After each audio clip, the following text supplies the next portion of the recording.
Le scandale de corruption autour du gouvernement Lenz a désormais complètement explosé et aujourd'hui, de nouveaux détails explosifs ont été révélés au grand jour, car le plan de paix en 28 points de Donald Trump contenait à l'origine un paragraphe exigeant une vaste opération de nettoyage dans toute cette affaire de corruption et tous les responsables devaient être punis.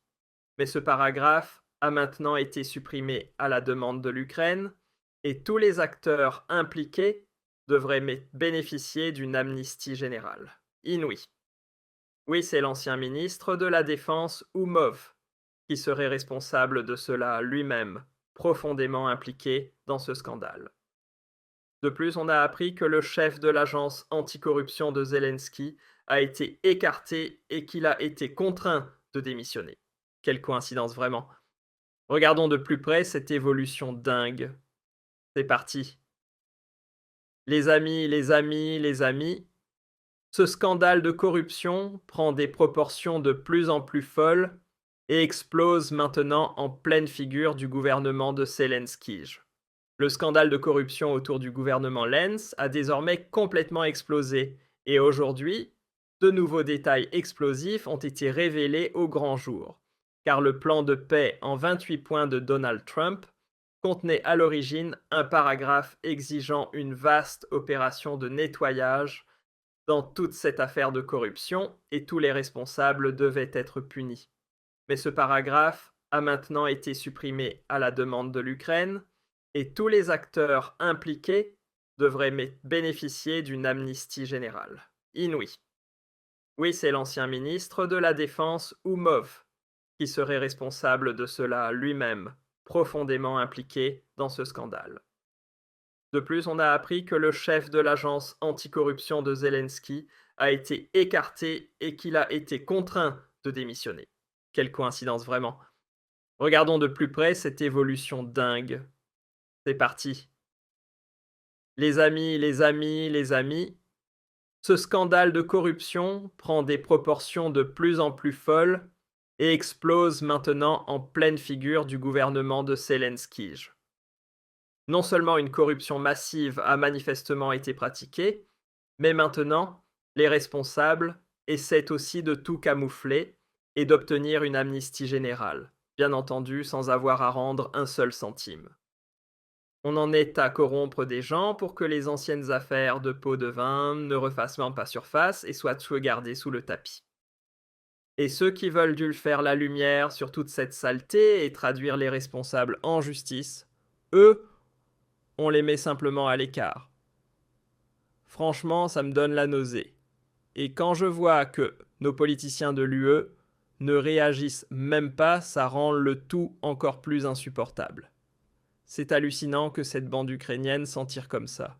Mais passons les choses en revue, point par point, et commençons par le chef de l'agence anticorruption.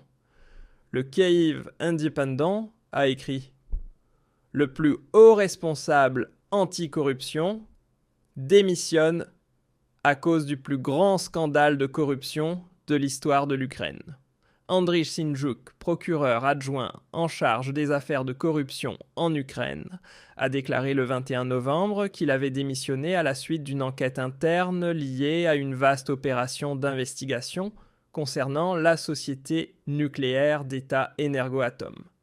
Il a expliqué à la plateforme d'information ukrainienne, Babel, qu'il avait pris la décision de se retirer afin d'éviter toute spéculation sur son influence dans l'affaire Energoatom.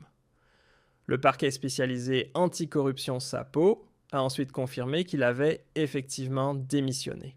Oleksandr Klimenko, le procureur anticorruption en chef d'Ukraine, avait déjà déclaré le 13 novembre que le SAPO vérifiait si Syndjouk avait laissé fuiter des informations internes dans le cadre de l'enquête Energoatom.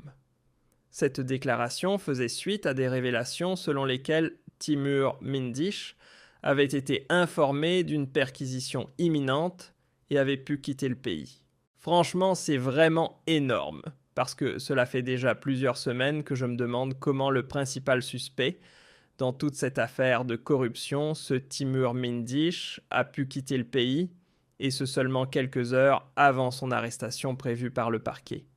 Et voilà que maintenant, des accusations émergent contre le procureur adjoint en charge des affaires de corruption, Andrij Sinjuk, selon lesquelles il aurait transmis ces informations cruciales à Mandić, lui permettant ainsi de s'enfuir à l'étranger.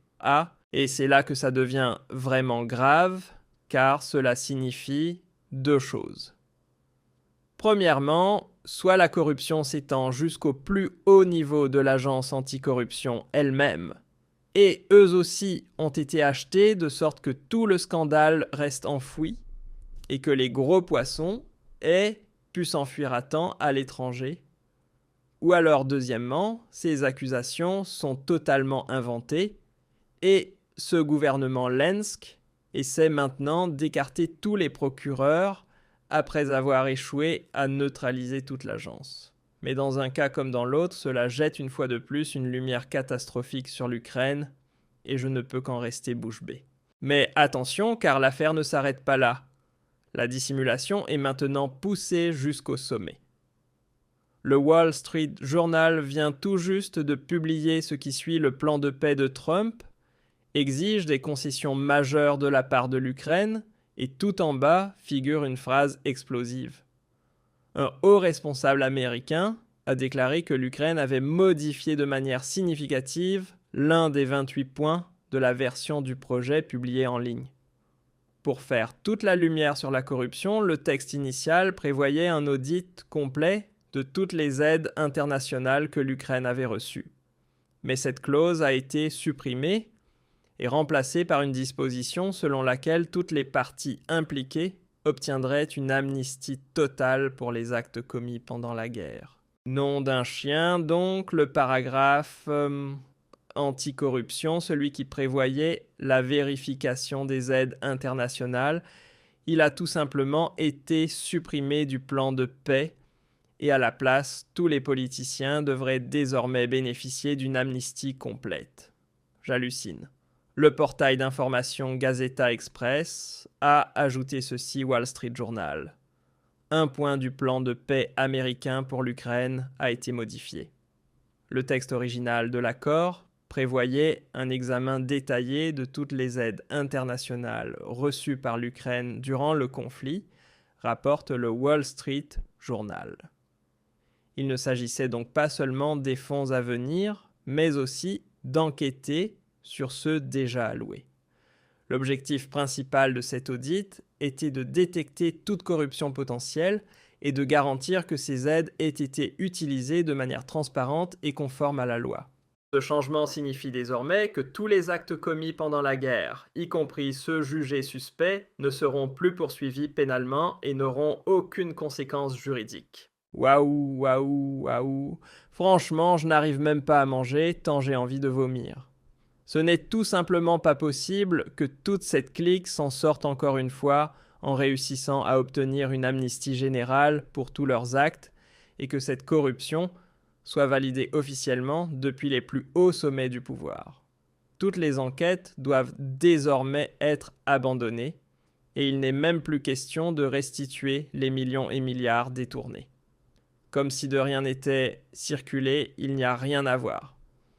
Et la personne tenue pour responsable de tout cela, c'est l'ancien ministre de la Défense, Oumov, qui se trouve justement en ce moment aux États-Unis et qui lui aussi est jusqu'au cou impliqué dans tout ce scandale de corruption. C'est lui qui aurait fait en sorte que ce fameux paragraphe anti-corruption soit supprimé du plan de paix. Que dire de plus ? Évidemment, Oumov rejette toutes les accusations, car les autorités enquêtent également sur lui, et il cherche à sauver sa propre peau. Mais indépendamment du fait qu'Oumov soit ou non responsable des modifications apportées à l'accord de paix, une chose est claire, la dissimulation est désormais orchestrée au plus haut niveau. Et c'est franchement incroyable si Donald Trump accepte de cautionner cela. Et vous savez quoi ? Ce n'est même pas encore fini. L'histoire continue. Selon les médias, un autre haut fonctionnaire pourrait également être impliqué dans le scandale de corruption en Ukraine.